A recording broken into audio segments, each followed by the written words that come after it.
Hürmetli vatandaş müvekkillik şiirlerimizi başlayımız. 2019 yıl 2. ayının 10. günü. Bugün yakşembe. Şiirlerimizle başlaştığın evvel vaziyete eytaylı. Tününkü vaziyetimiz bugün ahırlaştı değil. Hazır Prezident Trump Xi Jinping bilen görüşler ret kıldı deydiğen mışında qattiq mavzuasızlık haber geldi. Biz müşküllik vaziyetisiz mışının toqtınımız. Ondan keyin hazır köremmedim men Xitoyga torib ettirdi. Mavzunu körüp durup yo'qitib qo'ydim kechirlar.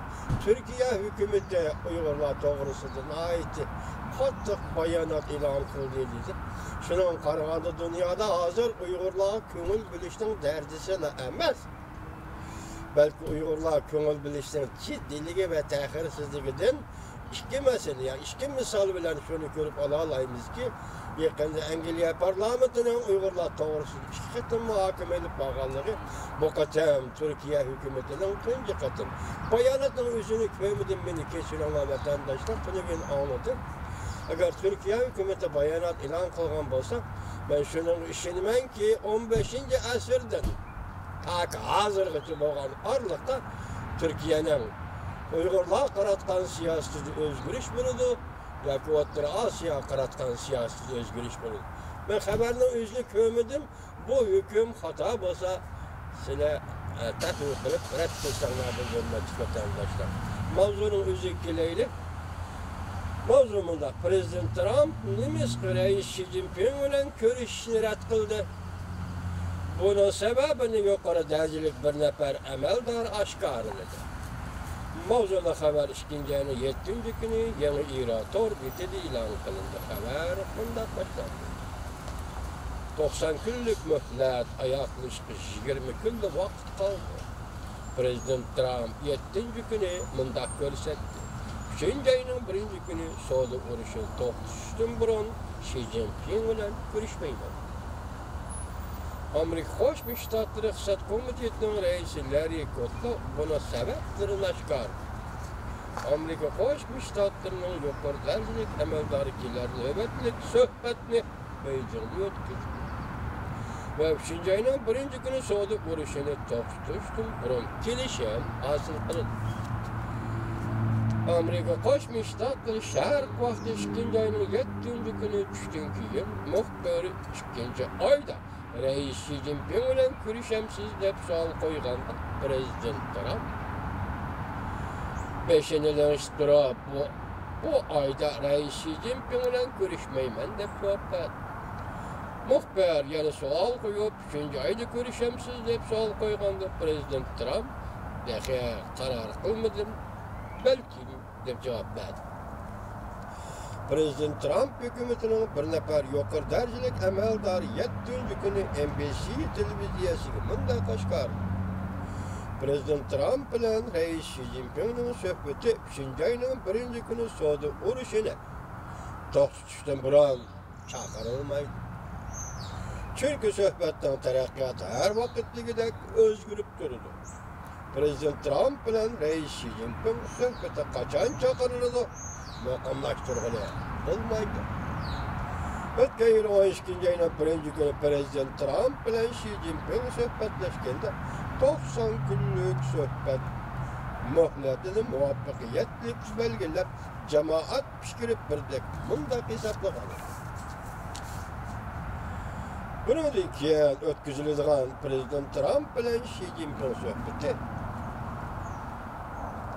Prezident Trump bilan Xi Jinping suhbati Amerika Jungo savdo qatmanini hal qilishga yordam bo'ladi deyishgan. Yana Prezident Trump bilan Xi Jinping suhbatini Jungoning muavin vaziri yana Washingtonda o'tkazilgan suhbat jarayonida o'tirib qo'ygan. Liyoxa 3. ayning 1. kunidan burun Prezident Trumpning Jungoni ziyorat qilishi Xi Jinping bilan suhbat o'tkazishni taklif qilgan edi. Prezident Trump muavin vazir Liyoxaga to'g'ridan-to'g'ri javob qaytarmay faqat bunday degan: 90 kunlik savdo urushini to'xtatish muhimligi yanada kuchga ega. 2. ayda ko'rishamiz. görüşmeyimiz mi? Bu söhbetten ilgilişki bak. İkinci aylık görüşümüz mü? Görüşmeyimiz mi? Bu söhbetten ilgilişki bak. Prezident Trump yanımında görüşetti. Uzun ötmey Xi Jinping ile görüşüp en ahırkı soğudu gelişimini əməliləşdirmiş. Amerika Birleşmiş Ştatlarının Prezident Trump'ın Reis Xi Jinping ile görüştü red kılıştığının sebepleri doğrusu da Amerika Devlet İktisat Komitesi'nin reisi Larry Kudlow 7. günü Fox ahbaratıga mundak bildirdi. Amerika çünkü soğudu gelişim imzalanışta Prezident Trump ümit var qaraydı. Lekin işləşki tegishlik nurg'un xizmat var. Barliq masala üstel üstüge qo'yildi. Barliq masala üstel üstüge qo'yildi. Barliq masala üstel üstüge qo'yildi. İki taraf kelishim imzolash xeyli orliq bor. Agar 3. ayning 1. kundan burun kelishim imzolanmaydigan bo'lsa 200 milyard dollarlık Cumhuriyeti import kılıngan, var mallarga koyulduğun 10%'lik bak 25%'ı götürüldü. Janubi Carolina Ştatlık Üniversitesi'nin Soda İşleri Profesörü Şehityen mundak dedi. Cumhur Amerika Soda meselesi de 2. ayının 26. gününden burun ilgileş bulmasa baş eleş yol koyuldu. Ondaqda Cumhur'a kilidgan besem intayın zor bulundu.